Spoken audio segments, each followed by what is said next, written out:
大家好，我是美厨娘莉莉。剩米饭不要再2次蒸着吃了。今天分享一个剩米饭非常好吃的做法，把剩米饭放入滚烫的开水中，瞬间变成一道经典美食，大人孩子都爱吃。一起来看看我是怎么做的吧。首先，我们准备1碗昨晚吃剩下的隔夜饭。这个米饭呢，最好放冰箱冷冻1晚。这个剩米饭呢，刚好有1大碗。我们先把剩米饭放一旁备用。接着起锅烧热，倒入适量的清水，水呢可以多放一些。开大火把水烧开。水烧开以后，打开盖子，再放上剩米饭，把剩米饭掰散开。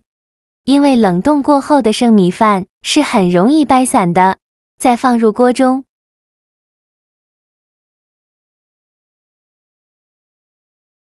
全部放进来以后，用铲子搅拌一下，防止粘锅底了。煮的过程中不时的搅拌。烧开后盖上盖子，转中小火煮20分钟。趁这个时间呢，准备2个皮蛋，把它放大碗中，倒入适量的清水没过皮蛋，把皮蛋简单的清洗一下。洗净后控水捞出，放入锅中，往里边加1勺食盐，倒入适量的清水没过皮蛋，盖上盖子，开大火煮5分钟，这样更容易给皮蛋去壳。接着准备200克瘦肉，瘦肉呢最好选用里脊肉，这个位置的肉质比较鲜嫩。先给它切成薄片，薄好，要切得均匀一些。再改刀切成细丝，也不用切得太细，像视频中这样就可以。切好之后放入盘中。现在来腌一下瘦肉，往里边加1勺生抽，加1勺蚝油，加1勺食盐，加适量的胡椒粉，再加1勺玉米淀粉，再下手抓拌均匀，让肉丝把这些调料完全吸收。顺着一个方向搅拌，尽量多抓拌一会，大概需要抓拌2-3分钟左右。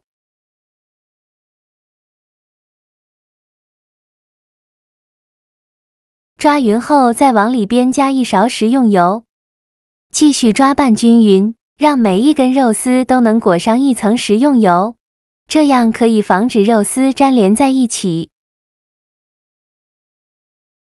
抓匀后放一旁腌制10分钟。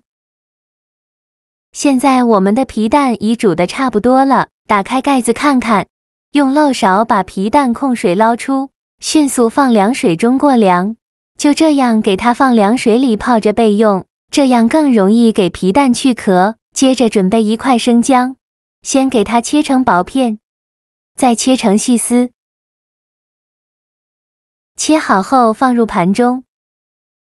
再准备几根小葱，先给它对半切开，再给它切成葱花。切好后放入盘中。现在我们的皮蛋也放凉了，再把皮蛋壳敲碎，然后把皮蛋壳去掉。皮蛋用我这个方法处理，壳很容易就去掉了。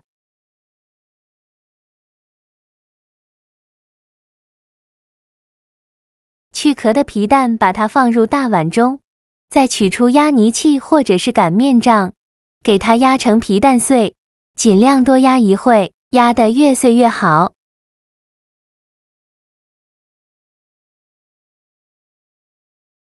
最后压成这样的颗粒感就可以了，先放一旁备用。现在我们的米饭也煮得差不多了，我们打开盖子看看，用铲子搅拌搅拌看一下，现在的米饭已经煮软了很多，汤汁也变浓稠了很多。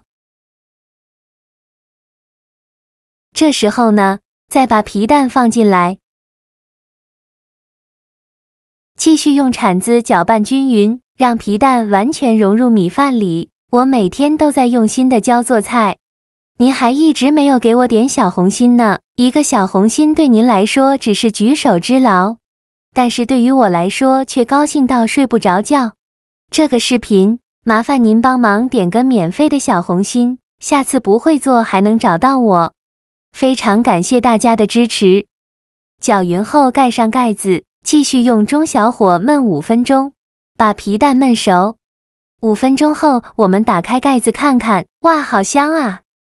一股皮蛋的清香味扑鼻而来，用铲子搅拌看一下，现在的皮蛋已经和米饭完全融合在一起了。这时候呢，再把肉丝放进来，继续用铲子搅拌均匀，把肉丝搅散开。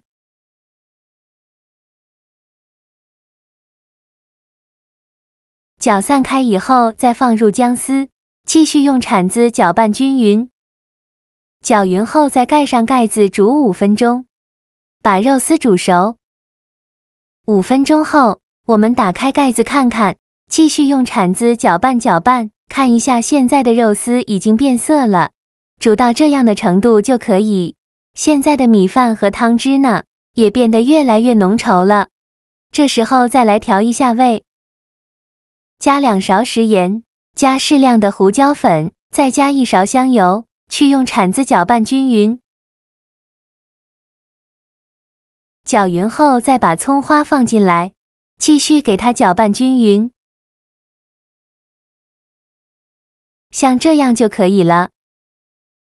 搅匀后再把它盛出来，放小碗中，把汤汁一起盛出来，像这样非常营养又好喝的皮蛋瘦肉粥就做好了。这一碗看似普通，却有着让人惊艳的味道和口感。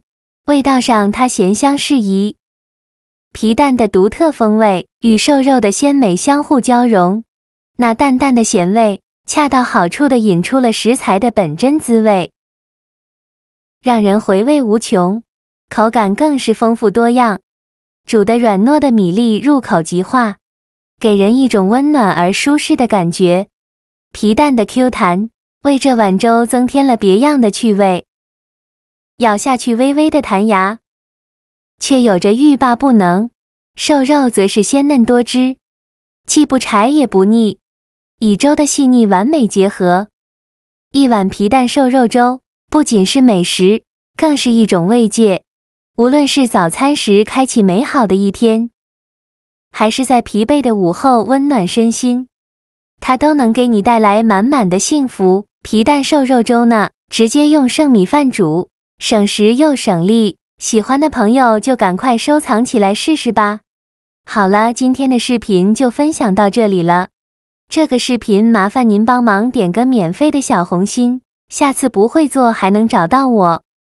非常感谢大家的支持。